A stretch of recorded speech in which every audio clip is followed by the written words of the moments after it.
Good evening all and welcome to an Oz Cyclone Chasers Cyclone video update for the Aussie region tonight on Sunday the 16th of March 2014. My name's Chris Nitzo.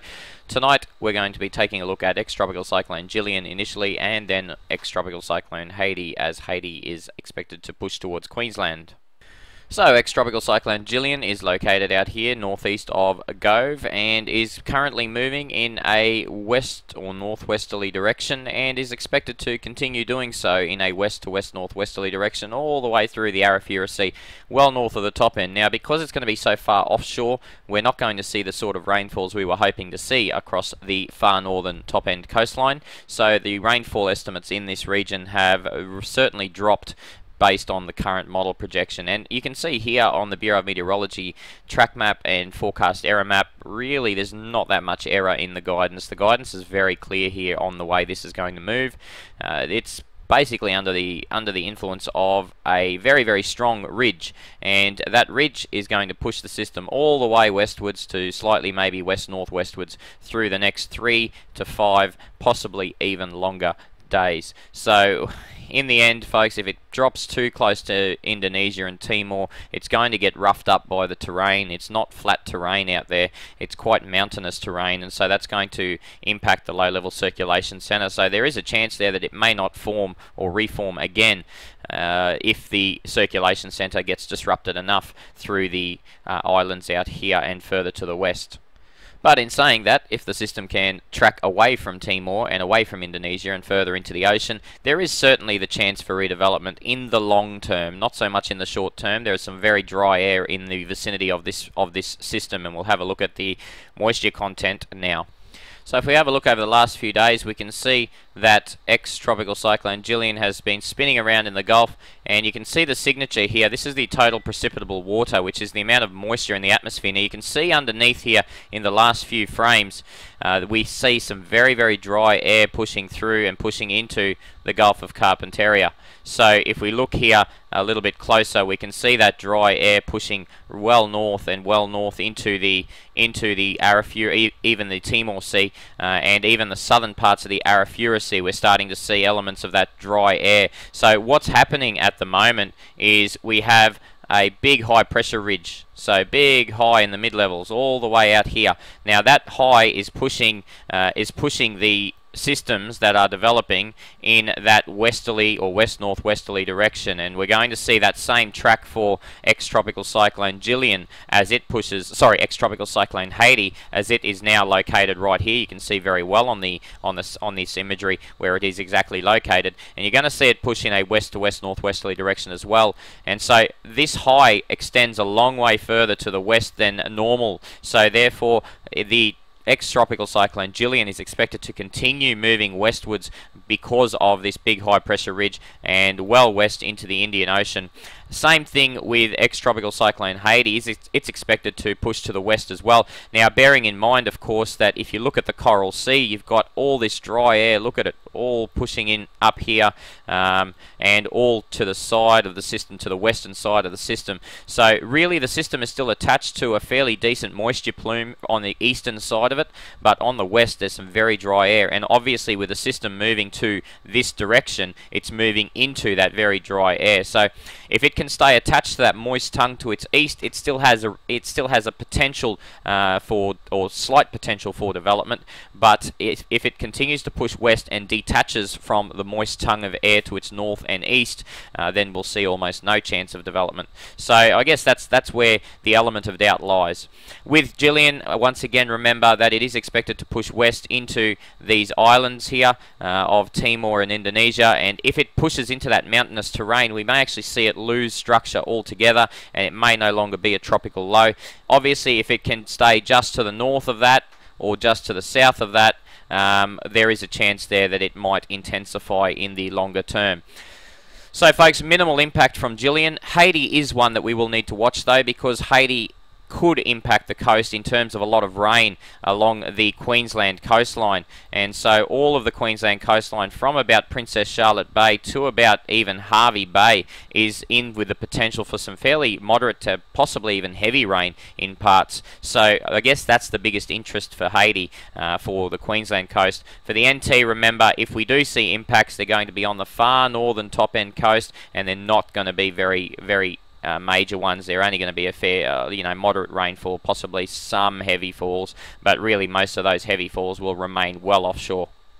So if we look at the model plots for Tropical Cyclone Gillian or ex-Cyclone Gillian, you can see here it's about as close to the Northern Territory coast as it's going to get, according to the guidance that we have access to at the moment, and we're going to see the system track in a westerly direction into Timor. Remember, there's a lot of mountains here, so if it's too weak and it remains over that mountainous region, it may completely lose any form or semblance of a tropical low. But if it only skirts the island here and pushes to the west-southwest, it may redevelop into a tropical cyclone in the long term, but conditions are still going to be quite unfavourable for it. Remember that high pressure ridge, one of the things we showed that it does is it introduces that huge amount of dry air, and it's pushing that dry air well north. It's almost like it's heralding the onset of the dry season. So this makes things very difficult for a tropical low or tropical cyclone to reform and redevelop even in the longer term. So the 5-day track forecast now from a various group of global computer models. This is the FIM9 model, and we can see the system pushes in a westerly direction indefinitely over the next 5 days. Doesn't stop, it just continues pushing in a relentless westerly path. The Canadian CMC model once again pushes the system basically due west from here straight into Timor, and then actually is quite aggressive in developing this into a tropical cyclone in the day 5 period. Be skeptical of the CMC though, because it tends to like to develop tropical cyclones when there is no cause to.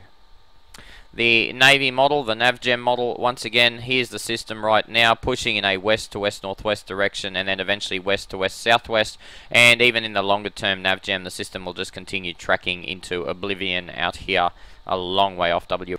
The European model, same track. It's really just ad nauseum. We're just going through the models, but they're all showing exactly the same thing, folks. So I'm not going to show you anymore. You know, you get the gist of what's going to happen. It's going to push west of the Northern Territory.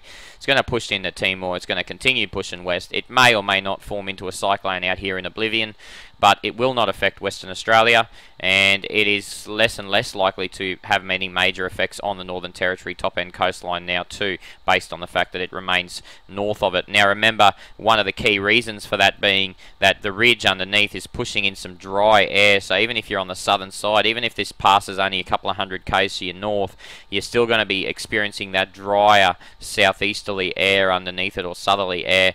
When the system goes out to the west of you though, that air will change and will start to come in from the northeast, and so there is a chance there of bringing in some moisture once the system lies west. But obviously the threat is if the system weakens too much, then its ability to get this feeder banding of moist air to come through is limited as well. So we do need to be aware of that too. Alright, it's a pretty similar boring story for the Coral Sea system too, because ex-tropical cyclone Hadi is expected to adopt a very similar track to Gillian, basically just due west. Everything's due west, bang, it's straight out here to the west. Look, some of the guidance is predicting some pretty decent rainfalls, 50 mils plus here in parts over 24 hours, which is great news as the system gets closer to the Queensland coast and then crosses the Queensland coast. This is the European model. You can see here, and the Euro is quite conservative in its rainfall estimates too, we've found in our experience. So, 50 millimetres or so on the Euro model usually means 50 millimetres plus in real life. So there is a good chance there of seeing some pretty decent rain. The Euro model keeps it as a low, not a trough, so that's another good thing. If it's a trough, we tend to see light to moderate rain on a large part of the coastline. If it's a low, we actually see moderate to heavy falls of rain on a large part of the coastline. Obviously the coastline that tends to miss out in this sort of situation is that Ingham through to Bowen coastline, which isn't really well orientated to get the bulk of this sort of rainfall. And then also we have a little bit of I guess a rain shadow type effect around the Rocky area, or just to the north of Rocky there, in that similar type of setup where we're not quite well orientated on the coast to cop that rain coming in from the east or southeast. So folks, so those areas of the coast might see more light to moderate falls, but the rest of the coast of Queensland should see some moderate to heavy falls anywhere on the central coast northwards. So that's what we're hopeful as the week goes on. So we're sort of talking Thursday through to Saturday or Sunday. Now, don't discount the potential for this to form into a cyclone. While it's not expected to, there is just that hint and just that chance that it might tap into a little bit of moisture on its track west. And if it can do that, it may just be able to sustain enough thunderstorm activity around its core to develop into a weak tropical cyclone.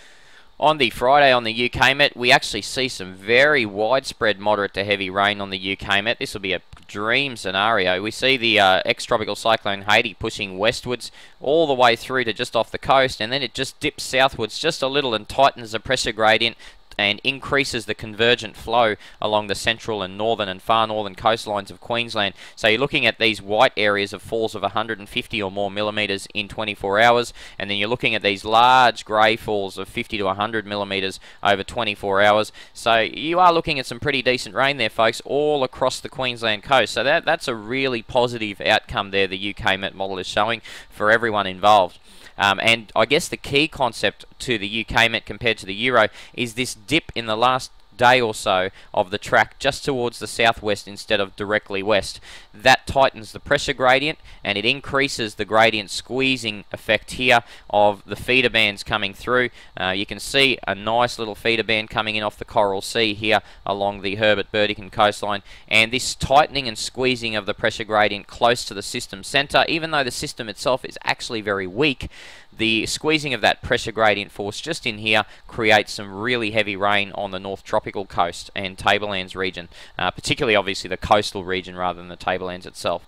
The GFS model not so optimistic in terms of rainfall, but once again you really do see a fairly good guidance here from all the global models that we're going to at least see some light to moderate falls of rain, possibly heavy at times, all along this Queensland coast from around about Hervey Bay, Gladstone area, northwards through to the far northern Cape York Peninsula. So folks, you know, it's positive. You know, we're going to see some rain on this coastline. There's going to be a nice easterly fetch. And look, there is still an outside chance that this may form into a tropical cyclone, although it is battling the odds. Not so much wind shear, but it's battling the odds because of the amount of dry air in the Coral Sea as it tracks to the west. So just a quick look at what Hadi actually looks like on the ground. Earlier today we had a pretty good visible imagery here of the system circulation centre right in there. So it has maintained its low-level circulation centre. So once again, the only issue we have with Hadi at the moment is going to be the amount of dry air, particularly as it tracks westwards. The actual circulation centre should not be getting too badly sheared as it heads to the west over the next 48 to 96 hours, even the next 4 or 5, even the next 5 days. We should be seeing very limited wind shear. It's just a matter of dry air, folks. There's just so much dry air in the Coral Sea, it really is going to struggle to keep that convection going for any length of time to get that circulation really pumping and firing. So Monday's rainfall across northern Australia, we see that the top end coastline is expecting just the edge of that major rain, but most of it's going to be offshore. So we're going to see some moderate, maybe heavy falls touching the coast around Maningrida, but other than that, folks, it's going to be pretty light pickings and fairly isolated to scattered stuff out there. The rest of northern Australia pretty clear. There is the chance of some isolated showers and storms on the Kimberley and Pilbara, or the just inland of the coast on the Pilbara at least, over tomorrow. As we head to Tuesday, we're going to see that heavy rain continuing to stay mostly offshore of the top end coastline.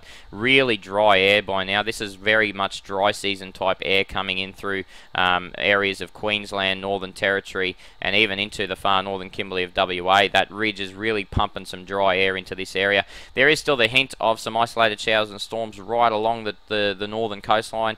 Also in the far northern peninsula, there's the hint of that isolated shower and storm activity. A little weak trough over southeast Queensland, it could produce some isolated showers and storms there.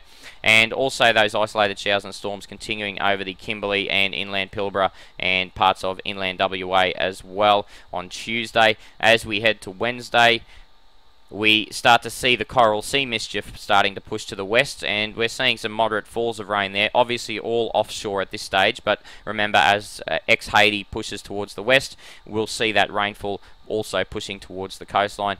Gillian is now over Timor and posing absolutely no threat to any part of Australia whatsoever, and also creating no rain for any part of Australia whatsoever. So what we have now is a continuation of that really dry air pushing right up into here, into the tropics.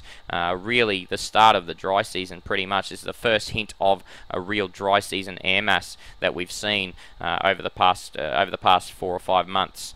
So folks, the dry season not too far away at all based on that, but there's a little bit of hope there later, and I'll show you why that the dry season isn't here just yet.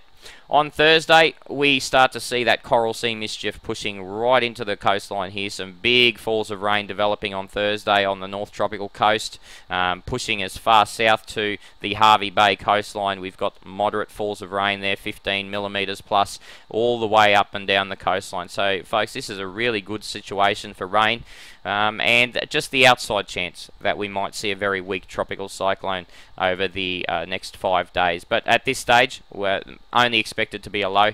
But you never know with these things in the Coral Sea. Even though the situation in terms of its direction is very predictable, the intensity still varies between model guidances, and it doesn't vary as much as it did. At the moment, we've got guidance that suggests a Category 1 cyclone. We've got guidance that suggests a tropical low. So there is a little bit of variation in the guidance, but nowhere near as much as there has been in terms of intensity. Alright, and if we just have a look at the 4 days after that, some really major falls of rain developing along the Queensland coast, 50 to 100 mils possible in areas north of about Hervey Bay, and then pushing into central Queensland. Falls of 100 millimetres possible, possibly even more around the Mackay area, and some really heavy falls up here in the far northern parts of the state. Possible falls of up to 400 millimetres between Cairns and Cooktown in that area where the system tracks and makes landfall or gets very close to land in this region. So anywhere just to the south of that could be seeing maximum rainfalls, but even further south along the North Tropical Coast, even parts of the Herbert-Burdekin coast. Although remember, once again, as I said, in this type of setup, this area of the coastline between about Ingham to Bowen tends to miss out, and also that area from St. Lawrence to Rocky sort of misses out as well. So by missing out, I don't mean they get nothing, but they don't get falls that are as extreme as other parts of the coastline. And the reason for all this dry air, obviously I touched on the fact that there's an upper ridge over most of northern Australia, but the other reason, we have an MJO that's lying in the most unfavourable phase possible right now. It's lying in phase 1.